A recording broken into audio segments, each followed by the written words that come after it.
In 2009, Adam Sandler was in the Judd Apatow film Funny People. In that film, he played the character George Simmons, who is a struggling comedian who used to be at the top of Hollywood, and he was Hollywood's most best-known comedic actor, and he was known for making shitty-ass movies that made a lot of money. One of those movies were Merman. When I saw the theatrical trailer to Jack and Jill, I thought it was one of those fake movies from Funny People. That's what I thought. And going into this movie, I on purpose went to this movie thinking it was fake. I thought it was just a big joke, and I thought Adam Sandler was just going to be like, huh, this really isn't a movie, here's the real movie. And I was wrong. It was not worth $7.50. Was not worth it. Jack and Jill stars Adam Sandler, Katie Holmes, Nick Swartzen, Tim Meadows, Eugenio Derbez, Adam Sandler again, and Al Pacino. And it is directed by Dennis Dugan. If you're thinking that this is Adam Sandler's first film this decade with Dennis Dugan, no. It's the third. Dennis Dugan directed Adam Sandler in Grown Ups, which came out last year, which had its moments, had its funny moments. It was pretty good.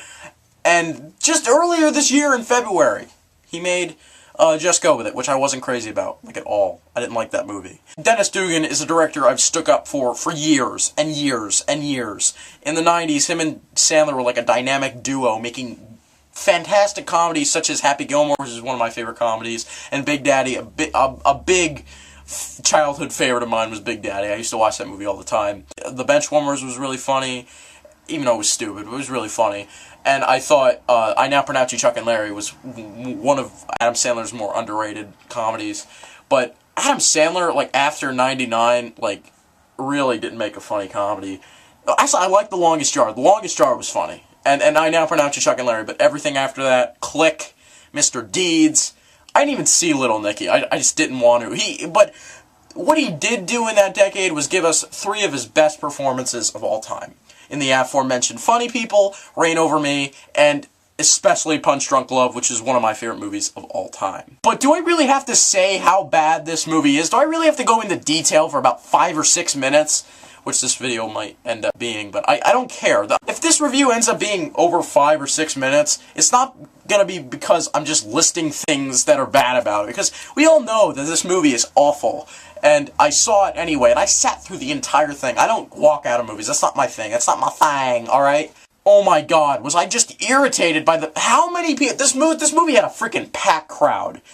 Like, oh my god. It pisses me off. It really pisses me off how many people saw this movie, and just every scene where somebody farts, gets hit in the face, gets hurt in any way, or if a kid just says something like the most obnoxious thing that no other kid that age would ever say, they're laughing their asses off. Not only is this a disgrace to cinema, this is a disgrace to history, and if there is ever another terrorist attack, it's gonna be because of Jack and Jill. As for the cast, do I really need to go over the cast? I'll say one person, Al Pacino. I lost so much respect for Al Pacino in this movie. He's one of my favorite. No, he's one of everyone's favorite actors. I don't know anybody who doesn't love Al Pacino.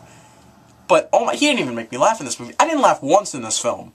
Not once. I didn't laugh a single time in this movie. And I know that last scene with Al Pacino was supposed to be the funniest shit in the world, but it failed.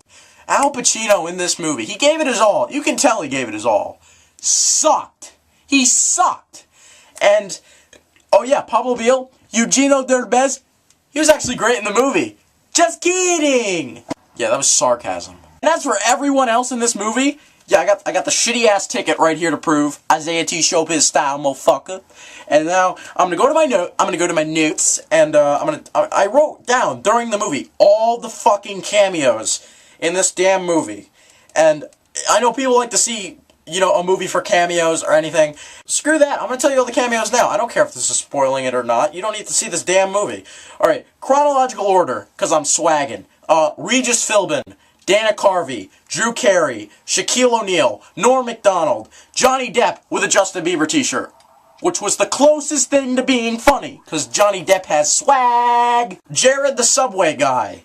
The ShamWow guy, John McEnroe, Bruce Jenner, David Spade. I didn't even laugh at David Spade. And Peter Dante, who's known for being in like every single Adam Sandler movie, but he had a cameo, so I had to add him.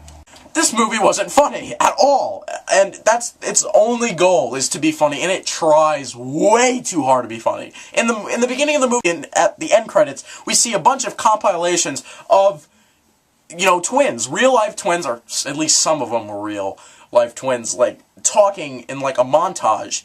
And it's supposed to be, like, sentimental, but we can't take it seriously since every other part of the movie is fart jokes, fat jokes, kicking people in the nuts, kids being obnoxious. I can't stand this movie. You know me, guys. I don't give out zeros or 0.5s. It's not going to start now, but I'm going to give this the lowest of the low 1 out of 10. It is up there with Skyline, and I guess it's a freaking curse now.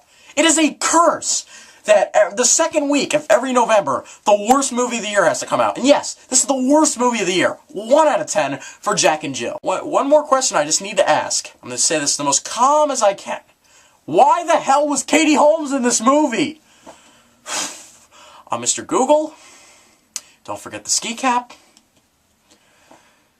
Subscribe. And you know this, man!